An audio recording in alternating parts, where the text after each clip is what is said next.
வணக்கம்.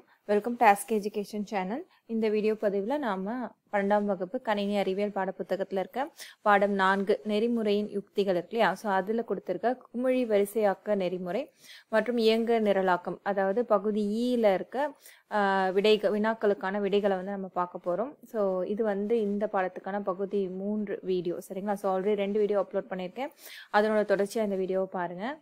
பகுதி ஈல 4வது கேள்வி பார்த்தீங்கன்னா வந்து குமிழி வரிசையாக்க நெறிமுறை எடுத்துக்காட்டுடன் விளக்குக அப்படின்னு கேட்டிருக்காங்க. ஸோ அதற்கான விளக்கம் தான் பார்க்க போகிறோம். ஸோ அதுக்கு முன்னாடி 12ஆம் வகுப்பு கணினி அறிவியலுக்கான அனைத்து வீடியோஸோட பிளேலிஸ்ட் லிங்க் வந்து நான் இந்த இடத்துல கொடுக்குறேன். ஸோ அந்த லிங்கை பயன்படுத்தி நீங்கள் மற்ற பாடத்துக்கான வீடியோஸையும் வந்து மறக்காமல் பாருங்கள். ஸோ குமிழி வரிசையாக்க முறை பார்த்திங்கன்னா வந்து ஒரு எளிமையான வரிசையாக்க நெறிமுறை, சரிங்களா? இதில் பார்த்திங்கன்னா வந்து நம்ம ஒரு ஜோடியாக எடுப்போம். ஸோ அந்த ஜோடிகளை வந்து நம்ம ஒப்பீடு செய்வோம், அதில் இருக்க மதிப்புகளை ஒப்பீடு செய்வோம். அப்படி அந்த ஒப்பீடு செய்யும்போது அந்த ஜோடியில் உள்ள மதிப்புகள் வந்து வரிசையில் இல்லாத பட்சத்தில் அவற்றை வந்து நம்ம இடமாற்றம் செய்வோம், சரிங்களா? ஸோ இது வந்து மீண்டும் மீண்டும் நம்ம செய்வோம். அந்த பட்டியல் வந்து முழுமையாக வரிசையாக்கம் செய்யப்படும் வரை இந்த ஒப்பீடு செய்வதும் அந்த இடமாற்றம் செய்வதும் வந்து மீண்டும் மீண்டும் நடைபெறும்.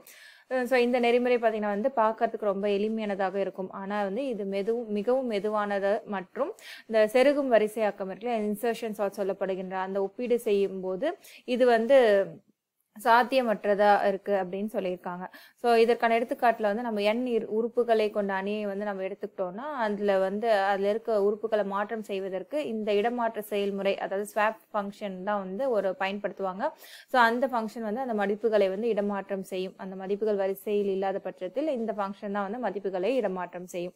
ஸோ இதற்கான எடுத்துக்காட்டு மற்றும் போலி குறிமுறை கொடுத்துருக்காங்க. ஸோ இதுதான் வந்து இதற்கான போலி குறிமுறை. நம்ம இந்த எடுத்துக்காட்டை எடுத்து இவை எப்படி வந்து வரிசைப்படுத்தப்படுகிறது அப்படின்றத நம்ம பார்க்கலாம். இப்ப இதையே வந்து குமிழி வரிசையாக்க நெறிமுறை அப்படின்னு சொல்றோம்னா வந்து ஒரு தரம் இடமாற்றம் செய்யும் போது என்ன ஆகும்னா, ஒரு கட்டத்தில் பார்த்தீங்கன்னா வந்து இந்த சிறிய மதிப்புகளை உடைய எண்கள் வந்து கொஞ்சம் கொஞ்சமாக மேலே வரும். அதே மாதிரி பெரிய மதிப்புகளை உடைய எண்கள் வந்து சிறுக சிறுக வந்து கீழ் நோக்கி செல்லும். அதாவது இந்த கீழிருந்து மேல், அதாவது சிறிய எண்ணிலிருந்து மேல் பெரிய எண் வரையிலான வரிசைப்படுத்தும் முறை நம்ம பயன்படுத்தும் போது சிறிய எண்கள் மெல்லமாக மேலேவும் பெரிய எண்கள் மெல்லமாக கீழேவும் நோக்கி இடமாற்றம் செய்யப்படும். ஸோ அதனாலதான் வந்து இது அந்த பபிள்ஸ், நம்ம ஆங்கிலத்தில் பபிள்ஸ் எப்படி வரும், கீழே இருந்து மேல் நோக்கி வரும் இல்லையா, அந்த மாதிரி பபிள்ஸ் மாதிரி இந்த சிறிய எண்கள் மேல் நோக்கி வருவதால் நம்ம வந்து இதை பபிள் சார்ட், அதாவது குமிழி வரிசையாக்க நெறிமுறை அப்படின்னு நம்ம சொல்றோம். ஸோ உங்கள் புத்தகத்தில் கொடுத்துருக்க அதே எடுத்துக்காட்டு தான் எடுத்திருக்கேன். ஸோ முதல் சுழற்சி அப்போ என்ன ஆகும்னா வந்து இந்த அணியில் இருக்க உறுப்புகள் ஒன்றும் வந்து ஒன்றோடு ஒன்று ஒப்பீடு செய்யப்படும், அதாவது ஜோடியாக எடுத்து வந்து ஒப்பீடு செய்யப்படும். ஸோ முதல் ஜோடி பார்த்தீங்கன்னா வந்து 15ம் 11ம் இது ரெண்டுமே பார்த்தீங்கன்னா வந்து வரிசையில் இல்லை இல்லையா? ஸோ அதனால் வந்து இரண்டுமே வந்து இடமாற்றம் செய்யப்பட வேண்டும். ஸோ 11 முன்னாடியும் 15 வந்து 2ஆம் இடத்துக்கும் செல்ல வேண்டும். ஸோ அப்படி பார்க்கும்போது இப்போ இந்த இரண்டு உறுப்புகளும் அதோட இடத்தை வந்து மாற்றிருக்கு முதல் ஒப்பீட்டில், சரிங்களா? ஸோ அடுத்த ஒப்பீடு வந்து நம்ம செய்யணும். அடுத்த ஒப்பீடு பார்த்தீங்கன்னா வந்து இந்த 15க்கும் 16க்கும் வந்து ஒப்பீடு செய்யணும். ஸோ இது ரெண்டும் பார்த்தீங்கன்னா வந்து வரிசையில் இருக்கிறது, அதனால வந்து இந்த இடமாற்றம் வந்து எதுவும் நடைபெறாது. ஆனால் அடுத்தது 3வது ஒப்பீடு பார்த்தீங்கன்னா வந்து இந்த 16ம் 12ம் வந்து இரண்டும் வந்து ஒப்பீடு செய்யப்படும். அடுத்த ஜோடி வந்து ஒப்பீடு செய்யப்படும் போது மறுபடியும் இவை இரண்டும் பார்த்தீங்கன்னா வரிசையில் இல்லை. ஸோ 16 வந்து 4ஆம் இடத்துக்கும் 12 வந்து 3ஆம் இடத்துக்கும் வர வேண்டும். ஸோ அந்த இரண்டு உறுப்புகளும் இடமாற்றம் செய்த பிறகு அணியினோட உறுப்புகளின் வரிசை வந்து இவ்வாறாக இருக்கும் இல்லையா? ஸோ அடுத்த ஜோடி எடுத்து நம்ம மறுபடியும் வந்து ஒப்பீடு செய்ய வேண்டும். ஸோ 16ம் 14ம் எடுத்து நம்ம வந்து ஒப்பீடு செய்யும் போது மீண்டும் பார்த்தீங்கன்னா இவை இரண்டும் வந்து வரிசையில் இல்லை. ஸோ அதனால இவை இரண்டும் வந்து மறுபடியும் இடமாற்றம் செய்யப்பட வேண்டும். ஸோ அவ்வாறு இடமாற்றம் செய்யப்பட்ட பிறகு நமக்கு அணியினோட உறுப்புகளின் வரிசை வந்து இந்த மாதிரி இருக்கும். ஸோ 14 இங்கேயும் 16 இந்த இடத்துலையும் வந்துடும். ஸோ அடுத்த 13ஆனது அதோட இடத்துலயே இருக்கும். அண்ட் இந்த சுழற்சி ஒன்றுல தான் இந்த ஒப்பீடுகள் அனைத்துமே நடைபெற்று கொண்டிருக்கிறது. ஸோ இறுதி ஒப்பீடு பார்த்தீங்கன்னா வந்து இறுதி இரண்டு உறுப்புகளுக்கான ஒப்பீடு நடைபெறும் போது மறுபடியும் பார்த்தீங்கன்னா இந்த 16ம் 13க்கும் வந்து வரிசையில் இல்லை. ஸோ அதற்கான இடமாற்றம் வந்து நம்ம இப்போ வந்து செய்யணும். ஸ்வாப் ஃபங்க்ஷன் என்று சொல்லப்படுகிற அந்த இடமாற்றம் செய்முறை பயன்படுத்தி இந்த ஸ்வாப்பிங் எல்லாமே வந்து நடைபெற்றிருக்கு, சரிங்களா? ஸோ இறுதியாக இந்த சுழற்சி ஒன்றின் முடிவில் எல்லா ஜோடிகளும் ஒப்பீடு செய்த பிறகு அதற்கேற்றவாறு இடமாற்றம் செய்யப்பட்டுள்ளது. ஸோ இறுதியாக சுழற்சி ஒன்றின் முடிவில் நமக்கு இருக்கின்ற அந்த அணியின் உறுப்புகளின் வரிசை பார்த்தீங்கன்னா 11, 15, 12, 14, 13, 16. ஸோ முதல் சுழற்சியின் முடிவில் நமக்கு இந்த கொடுத்த உறுப்புகளிலே சிறிய மதிப்பான 11 வந்து அதோட இடத்திற்கு வந்தாச்சு இல்லையா? ஸோ இதுதான் வந்து முதல் சுழற்சியோட முடிவு நமக்கு வந்து கிடைச்சிருக்கு. அண்ட் மத்த உறுப்புகள் பார்த்தீங்கன்னா, இப்ப 15 பார்த்தீங்கன்னா, 15, 16லாம் பார்த்தீங்கன்னா வந்து, இங்க 16 இங்கிருந்து அதோட இடம் நோக்கி வந்து கொஞ்சம் மெல்ல மெல்ல கீழ் நோக்கி நகர்ந்துடுது. ஏன்னா, அதான் இருக்கிறதுலே பெரிய மதிப்பு இல்லையா? அதேமாரி மற்ற சிறிய மதிப்புகள் இப்ப 13ஓ இல்ல 12ஓ பார்த்தீங்கன்னா வந்து மெல்ல மெல்ல மேலே எழும்புகிறது. அதனால தான் வந்து இதை வந்து நம்ம பபிள் சார்ட் அதாவது குமிழி வரிசையாக்கம் அப்படின்னு நம்ம சொல்றோம். ஸோ அடுத்த சுழற்சி 2ல வந்து இதனுடைய இடம் மேற்கொண்டு மற்ற உறுப்புகள் அதாவது முதல் உறுப்பு நம்ம அதோட இடத்திற்கு வந்தாச்சு. 2வது உறுப்புல இருந்து நம்ம வந்து மறுபடியும் ஒப்பீடும் இடமாற்றமும் வந்து தொடர வேண்டும். சரிங்களா? சோ 2வது உறுப்பில நம்ம தொடருவோம். சுழற்சி 2ல சுழற்சி 2ல நம்ம வந்து இப்ப 2வது உறுப்புல இருந்து ஒப்பீடு நம்ம தொடங்குறோம். 12, 15 பாத்தீங்கன்னா இடமாற்றம் செய்யப்படுகிறது. அது அடுத்த ஒப்பீடுல வந்து மறுபடியும் 14, 15 வந்து இடமாற்றம் செய்யப்படுகிறது. அடுத்த ஒப்பீடுல 13, 15 வந்து இடமாற்றம் செய்யப்படுகிறது. சோ இவ்வாறாக நம்ம ஒப்பீடு செய்யப்பட்டு இடமாற்றம் செய்யப்படும் போது இறுதியாக இந்த சுழற்சி 2ன் முடிவில் நமக்கு பாத்தீங்கன்னா 11, 12 அதோட இடத்திற்கு வந்து விட்டது. மீதி உறுப்புகள் வந்து சற்று இடம் மாறியுள்ளன. சோ இவைதான் வந்து சுழற்சி 2ன் முடிவில் இருக்க அணியின் உறுப்புகளுடைய வரிசை. சுழற்சி 3ல பார்த்தீங்கன்னா 3வது உறுப்புல இருந்து அந்த ஒப்பீடானது தொடங்கும். ஸோ 3வது உறுப்பு 14, 4வது உறுப்பு 13 இரண்டும் வரிசையில் இல்லாததுனால அவை ரெண்டும் வந்து இடமாற்றம் செய்யப்படும். அடுத்த ஒப்பீடுகள்ல எந்த இடமாற்றமும் நடைபெறாது இல்லையா? ஸோ சுழற்சி 3ன் முடிவுல நமக்கு வந்து கிடைக்கின்ற வரிசையானது இதுதான் 11, 12, 13, 14, 15, 16. ஆக்சுவலா பார்த்தீங்கன்னா எல்லா உறுப்பும் அதோட இடத்துக்கு வந்து விட்டது. இருந்தாலும் வந்து சுழற்சி 4ம் சுழற்சி 5ம் வந்து தொடரும். ஸோ இந்த 4, 5 சுழற்சிகள்ல என்ன ஆகும்னா ஒப்பீடுகள் நடைபெறும். ஆனா எந்த ஒரு இடமாற்றம் நடைபெறாது. சரிங்களா?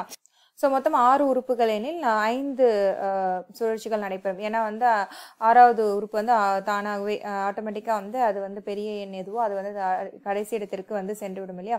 அதனால வந்து 6 உறுப்புகள் எனில் 5 சுழற்சிகள் வந்து நடைபெறும். ஸோ 5வது சுழற்சியின் முடிவில் வந்து நமக்கு அனைத்து உறுப்புகளுமே வந்து பாத்தீங்கன்னா வந்து அந்த வரிசையில வந்து இடம்பெற்று இருக்கு. ஸோ இதுதான் வந்து குமிழி வரிசையாக்க நெறிமுறை. ஸோ இப்போ நம்ம பண்ணதுக்கான போலி குறிமுறையும் இந்த எடுத்துக்காட்டுக்கான விளக்கமும் தான் வந்து உங்கள் புத்தகத்தில் கொடுத்துருக்காங்க. ஸோ இதுவரை நீங்கள் வந்து தவறாமல் எழுதுங்க. சரிங்களா? ஸோ இப்படியாக பிற மதிப்புகளும் செய்யப்படும் சொல்லி எழுதி நம்ம அந்த இறுதியாக வரிசைப்படுத்தப்பட்ட அணியை வந்து எழுதணும். சரிங்களா? அடுத்தது 5வது கேள்வி, இயங்கு நிரலாக்கத்தின் கருத்துருவை பொருத்தமான எடுத்துக்காட்டுடன் விளக்குக அப்படின்னு கேட்டிருக்காங்க. ஸோ இயங்கு நிரலாக்கம் என்பது ஒரு சிக்கலுக்கு தீர்வுக்கான வரிசையான முடிவுகளின் மூலம் செயல்படுத்தப்படும் நெறிமுறை அப்படின்னு சொல்லியிருக்காங்க. ஸோ வந்து சீக்வென்ஷுவல் டெசிஷன்ஸ் எடுக்கிறதா வந்து இந்த இயங்கு நிரலாக்கத்தோட கருத்துரு. அதாவது ஒரு காம்ப்ளெக்ஸ் ப்ராப்ளம் இருக்கும்போது அந்த ப்ராப்ளம் வந்து சின்ன சின்ன சிறிய சிக்கலுக்காக நம்ம உடைப்போம். அதை அவ்வாறு பிரித்து எடுத்த பிறகு அந்த ஒரு இடத்துல பார்த்தீங்கன்னா ஒரு சிக்கலுக்கு ஒரு சிம்பிள் சொல்யூஷன் வந்து நமக்கு கிடைக்கும். அந்த முடிவை பயன்படுத்தி அந்த டெசிஷனை பயன்படுத்தி அதற்கு முன்னாடி பிரிக்கப்பட்ட அந்த சிக்கலுக்கான முடிவு வந்து நம்ம வந்து தீர்வு காண்போம். தற்சுழற்சி செயற்குறு படிச்சோம் இல்லையா? கிட்டத்தட்ட அது எல்லாமே பார்த்தீங்கன்னா இந்த ஏழ்நிரலாக்கத்தை பயன்படுத்தி தான் வந்து அதுவுமே வந்து செய்யப்படுகிறது. சரிங்களா? ஸோ இதற்கான விளக்கம் எல்லாத்தையுமே நீங்க எழுதுங்க. இதற்கான படிநிலைகள் பாருங்க. சிக்கல்களை சிறிய ஒன்றோடு ஒன்றிணைந்த துணை சிக்கல்களாக பிரிக்க வேண்டும். அதாவது சின்ன சின்ன சிக்கல்களாக பிரிக்கணும். அவை எல்லாமே அனைத்துமே பார்த்தீங்கன்னா ஒன்றோடு ஒன்று பிணைந்து இருக்கணும். சரிங்களா? ஸோ சிறிய துணை சிக்கலுக்கு உகந்த தீர்வை நம்ம எடுக்கணும். ஸோ அந்த உகந்த தீர்வை பயன்படுத்தி நம்ம வந்து அதற்கு முந்தின சிக்கலுக்கான தீர்வை வந்து நம்ம கண்டுபிடிப்போம். ஸோ இயங்கு நிரலாக்கம் பார்த்தீங்கன்னா வந்து நினைவுறுத்தலை வந்து பயன்படுத்துகிறது. அதாவது மீமாய்சேஷன் அப்படின்னு ஆங்கிலத்தில் சொல்வோம். ஸோ இந்த சிறிய சிக்கலுக்கான அந்த தீர்வானது எங்க இருக்குன்னா வந்து மெமரியில இருக்கும். ஸோ அந்த தீர்வை வந்து உடனடியாக பயன்படுத்தி இது இயங்குவதால் இதனை வந்து இந்த நினைவுறுத்தலை வந்து பயன்படுத்துகிறது அப்படின்னு நம்ம சொல்லியிருக்காங்க. ஸோ இதற்கான ஒரு எடுத்துக்காட்டாக இந்த ஃபெபனாக்கி சீரீஸ் எப்படி வந்து இந்த ஃபெபனாக்கி வரிசை வந்து எப்படி அச்சிடப்படுகிறது, எப்படி வந்து உருவாக்கப்படுகிறது என்பதுதான் வந்து இதற்கான எடுத்துக்காட்டாக கொடுத்துருக்காங்க. ஸோ இந்த ஃபெபனாக்கி சீரீஸ்மே வந்து நம்ம ஏற்கனவே நிறைய பார்த்துருக்கோம். 6வது சாப்டர் அந்த கண்ட்ரோல் ஸ்ட்ரக்சர்ஸ்லாம் பார்த்தீங்கன்னா வந்து எப்படி ஃபெபனாக்கி சீரீஸ் உருவாக்குறது அப்படின்றதுக்கான ப்ரோக்ராம் நிரலையை வந்து நம்ம எழுதியிருக்கோம் இல்லையா? ஏதாவது டவுட்ஸ் இருந்துச்சுன்னா வந்து நீங்க அந்த வீடியோஸை வந்து நீங்க ஒரு தடவை பாருங்க. ஸோ அதற்கான லிங்க் வந்து நான் இந்த இடத்துல கொடுக்குறேன். சரிங்களா? ஃபெபனாக்கி சீரீஸ்க்கான லிங்க் வந்து நான் இந்த இடத்துல கொடுக்குறேன். ஸோ அதை பயன்படுத்தி எவ்வாறு நிரல் எழுதுவது என்பதை நீங்கள் தெரிஞ்சுக்கோங்க. ஸோ அந்த நிரல் பயன்படுத்தியே நீங்கள் வந்து இதோட அந்த போலி குறியீடம் வந்து உங்களால் எளிமையாக வந்து புரிஞ்சுக்க முடியும். ஸோ அதுதான் அதற்கான விளக்கம் தான் இங்கே கொடுத்துருக்காங்க. இதுதான் வந்து அந்த போலி குறியீடு. அனைத்து ஸ்டெப்ஸுமே இங்கே இருக்குது. 5 ஸ்டெப்ஸை பயன்படுத்தி தான் வந்து நம்ம ஆக்சுவலாக அந்த நிரலை எழுதணும். ஸோ அந்த நிரல் பார்க்கும்போது உங்களுக்கு இதுவுமே வந்து நன்றாக புரியும். ஸோ இந்த கேள்விக்கான வினாவோட இந்த பகுதி ஈக்கான வினைகள் எல்லாத்தையுமே வந்து பார்த்து முடிச்சிட்டோம். தேங்க்யூ ஃபார் வாட்சிங் திஸ் வீடியோ.